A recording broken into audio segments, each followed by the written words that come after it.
Now, WBOC News at 6, Delmarva's news leader.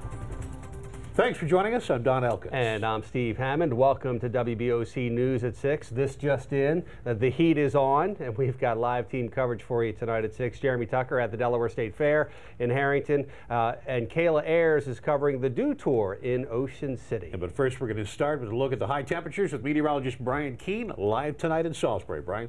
Yeah, that's right, guys, and they kind of sent me out here this afternoon just to show you, do as I say, not as I do. Want to limit your time outdoors. It is excessively hot. In fact, heat index values, not too bad at the beaches, but as you can see, ranging between 105 and 115 degrees in inland locations this afternoon. Dangerous heat will be with us not only for today, but through the upcoming weekend, and unfortunately, tomorrow is going to be even hotter. The high pressure central will be shifting eastward and giving us some very hot conditions for both Friday and Saturday. Like I said, even hotter than today. So we'll talk about those triple digit readings, how hot the heat indices will be tomorrow, and we got a plethora of warnings to go over. That coming up in just about 15 minutes. All right, Brian, thank you. What a day to kick off the Delaware State Fair. It is a steamy night for families heading to Harrington to enjoy the rides and the food. WBOC's Dover Bureau Chief Jeremy Tucker live at the fair in Kent County right now. Jeremy, does it look like the heat is keeping people away? Not right now. You know, the fair opened up just about an hour ago already. Plenty of people streaming in here to the fairgrounds. You know, it seems like every time we kick off Fair Week, we get struck with a massive heat wave. Folks at the fair are ready for the heat, and emergency personnel are standing by. Workers will probably have the hardest time in the heat this week. These folks cooking peanuts today say they just keep a fan blowing on them and hope the weather cools off. No, every year it's hot, and it's going to probably rain before the week's out. Pretty good, and but it's what it is. You can't do anything about the weather. Now, walking around today, we did find one way to cool off: strawberry smoothies. We're now live here in Harrington. I'm Jeremy Tucker, WBOC News, Kent County. All right, that did look good. Well, crews in Worcester County have also gotten ready for scorching temperatures and for a flood of visitors as the Dew Tour kicks off. Ocean City expects more than 300,000 people to come to town this weekend. WBOC's Kayla Ayers joins us live in Ocean City. And Kayla, the staff of the Dew Tour say that they're ready for any emergency that might happen. Well, Don, Dew Tour staff and emergency services here in Ocean City have been planning for months for any kind of health emergency, including heat exhaustion. Today, people had water bottles and sports drinks in hand, and some people sought shelter under umbrellas to avoid direct sunlight.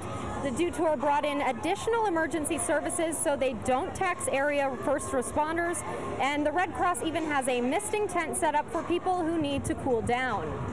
We prepare for every situation, whether it's just a trip, a fall, or a heat, or whatever. And most of it we can prevent. Most people aren't going to get that bad because they know it's hot out, they know they're at the beach, they know it's humid. Heat isn't the only thing visitors here in Ocean City will have to deal with. Expect heavy traffic and delays. A shuttle is available from the convention center to the venue. There's also a bus running from 28th Street South here across the bridge in West Ocean City. The Park and Ride on Route 50 will be offering free parking and $1 ride all day shuttle service. Here in Ocean City, I'm joined by Chris, Emma, and Chris, you've been out here all day. It's been a long and hot day, but it's been a good day. People are really excited here. For the first time ever, the Dew Tour is right here in Ocean City, Maryland. It's the first of 4 stops for the tour, and the people here in Ocean City are really pumped. This was at 10:30 this morning when the mayor and a few others marked the official opening, and a huge group of action sport fans couldn't wait. The biggest names in skate and BMX are here, and it will be certainly help the local economy with some added entertainment. Well, I think this really is what Ocean City's all about. It's about sporting activities, about recreation, about outdoor activities. This really is a perfect fit for Ocean City. It's going to entertain those visitors that are here, a lot of local people. Ocean City provides a very unique setup for us because it's primarily a resort town in the summer, and it works out really well for us because the beach is here, it's an engaged audience, and there's a lot of action sports fans here with. And, you know, along with the skating and BMX, there's going to be a surfing competition, and that starts tomorrow night at 5 o'clock. And Don Elkins, something for you here. There's a free Kid Cudi concert on Saturday night. I'm sure you'll enjoy that one. Live from the Dew Tour, Chris Emma, WBOC. Oh, we could go on and on that, but we'll just let it slide. Chris, thank you. The heat continuing to take a toll on Delmarva roads. DelDOT now says the right lane of Route 13 northbound in Smyrna remains closed. That's near Lake Como. Crews repairing a buckled road there, expected to reopen in the next hour. Meantime, DelDOT says permanent repairs to Route 1 in Sussex County likely won't happen until next week. A temporary fix is in place there after the road buckled outside of Milton last night. Highway workers in Delaware say it's just simply too hot to lay concrete right now.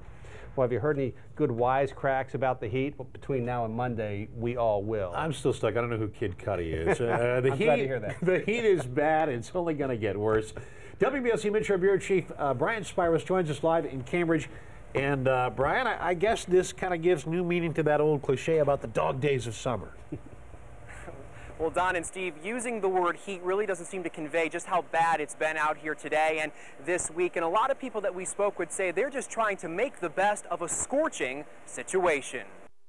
Another day and the mercury is still rising.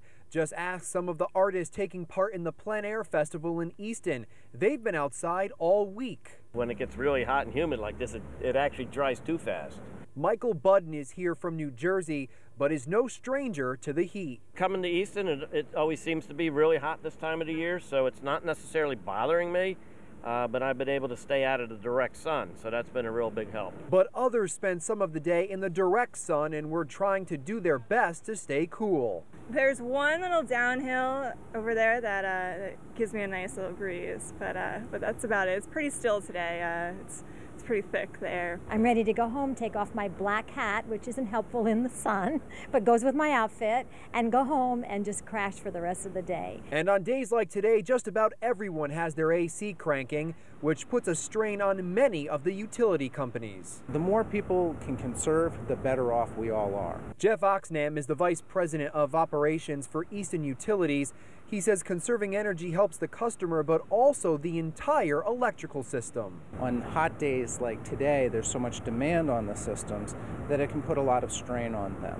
So what we're looking for is customers to really maintain their usage as conservatively as possible. And one woman we spoke with earlier today really put things into perspective. She said that while it's hot come wintertime, we're all going to be wishing it was still summer. We're reporting live tonight from the Midshore. Brian Spiros, WBOC News, Cambridge. All right, Brian, thank you. Still to come here on WBOC News at 6, the poultry industry really taking a hit across Delmarva right now. And up next, we sit down with Jim Perdue to talk about what is happening to the industry and how his company is weathering the storm. That's when WBOC News at 6 continues. But first, WBOC is proud to serve Snow Hill and proud to serve all of Worcester County. With more now on Snow Hill, here's WBOC's Captain Willie Dykes in Chopper 16. The town of Snow Hill is the county seat of Worcester County. It was founded on the Pocomoke River in 1686 by English colonists and was named after a suburb of London, England.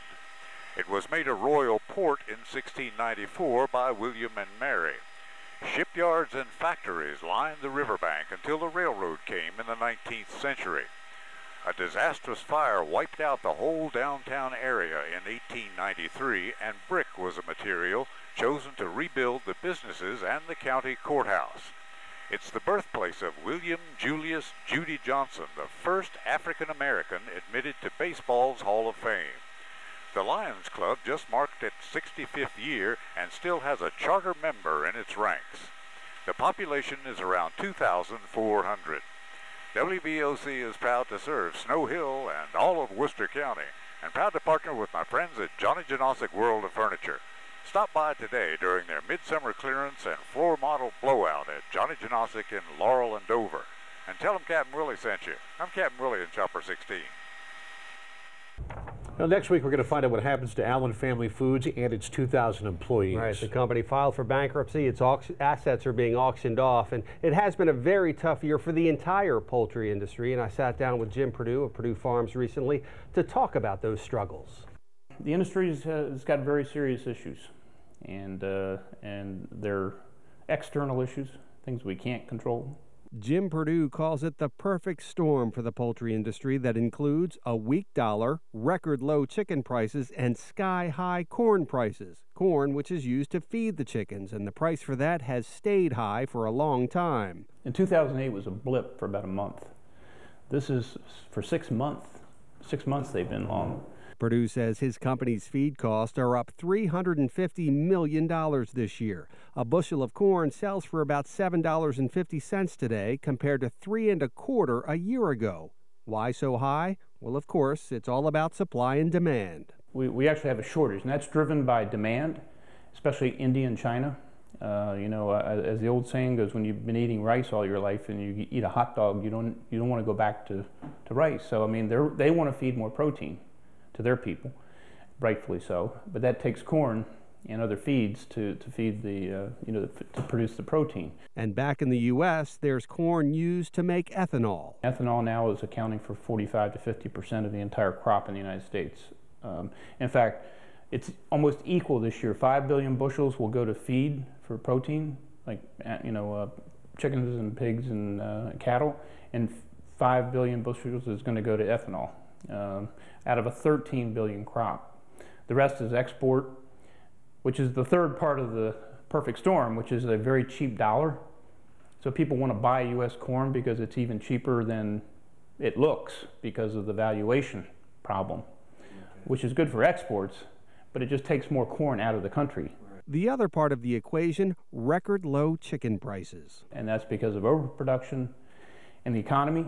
People, I think, are so worried about gas and other things that they're actually changing their buying habits. Chicken consumption dropped about 1.5% last year, and that's extraordinary. Which many say has made this the worst year ever for the poultry industry. But Perdue continues to plow ahead. A new, more serious media campaign is underway promoting the company's new all-natural chicken, which he says has better taste and texture. It means when you put my chicken on the table, you know where it came from.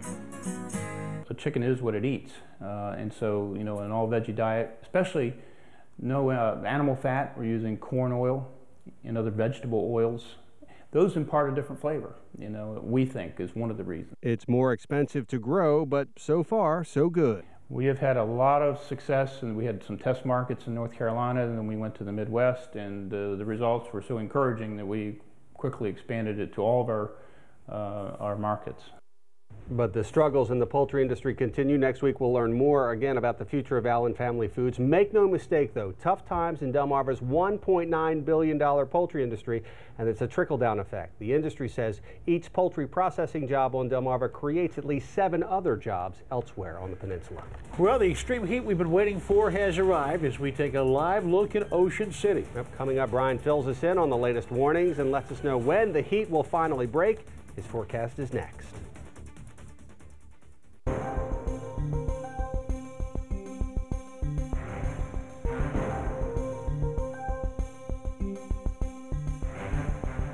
And our ship Atlantis, thank you for protecting us and bringing this program to such a...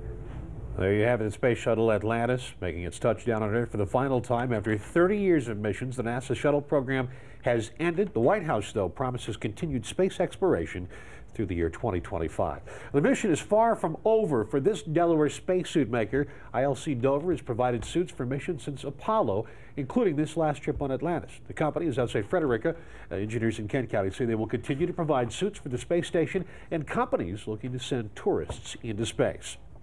And take a look at this. This suborbital rocket launched today at Wallops Island Flight Facility in Accomack County. A successful launch. WBOC went out with the crew to recover the experimental payload put together by students at 4 universities. Now, there are some orange things there.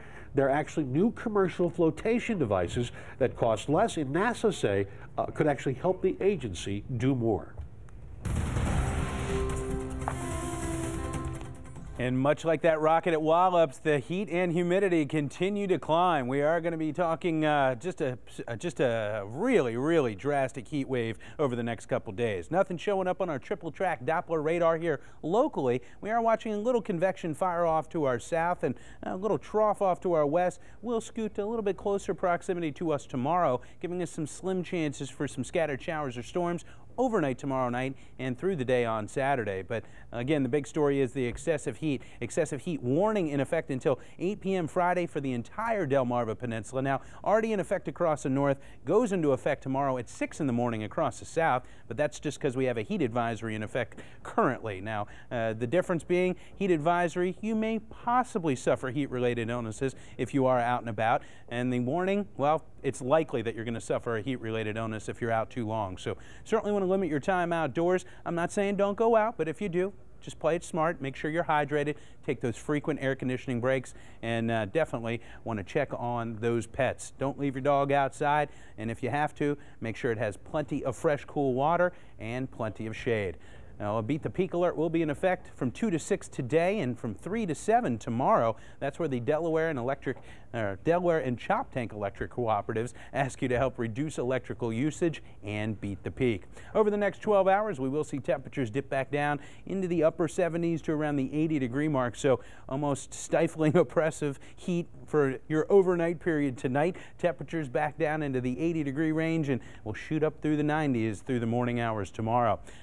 Last 12 hours shows the convection firing up along that little trough off to our west that will be working its way closer to us tomorrow, but really rain chance is going to sit at or below the 20% marker. Current temperatures, everybody in the mid-90s inland locations. We are in the mid-80s at the beaches. Factor in the humidity and it feels even hotter than that. Feels like 113 degrees right now in Easton, 107 at the Air Force Base, 110 in Cambridge. You get the idea. This is stifling heat. I was just out in front for my little live shot at the beginning of the show. Literally, I was out there for a minute and a half and I had sweat streaming down my face. So just play it safe. And again, air conditioning, your friend over the next couple days. If you don't happen to have air conditioning at your house, might want to go to one of the cooling centers, a mall, a library, all these great ideas during the heat of the day. And it's going to be hotter tomorrow due to the winds. Those winds out of the southwest continuing to pump in lots of heat and lots of humidity. We will see a slight chance for a little reprieve from the heat. A little cold front will bring us some rain chances over the weekend, but rain chances not looking all that likely. And of course, we're still watching offshore Tropical Storm Brett starting to lose a bit of steam. Right now, packing winds of about 40 miles an hour and is expected to stay 400 to 500 miles off of our coastline as it passes. Really not going to be doing too much for the lower 48. No watches or warnings concerning anything in the tropics. We do have Cindy, a little bit more potent, but farther out into the Atlantic, and will move away from the lower 48. So we'll watch the tropical scene over the next couple days. Here at home, we are going to see the convection fire up around us during the day tomorrow, but rain chances not looking all that likely. Again, less than 20%. What is looking likely is extreme heat. We are going to be talking 101 for folks in Cambridge tomorrow afternoon. 99 in Dover. Ocean City's probably going to see 97 degrees for your daytime high. So on average, triple-digit heat for both Friday and Saturday. Factor in the humidity, 105 to 115 will make it feel that hot. As far as our rain chances, slight over the weekend, but hey, at least we'll see some chances for some beneficial rain. Not only will it cool it off and might help out with the drought. All right, Brian, thank you. Sports is coming up next. We'll be right back.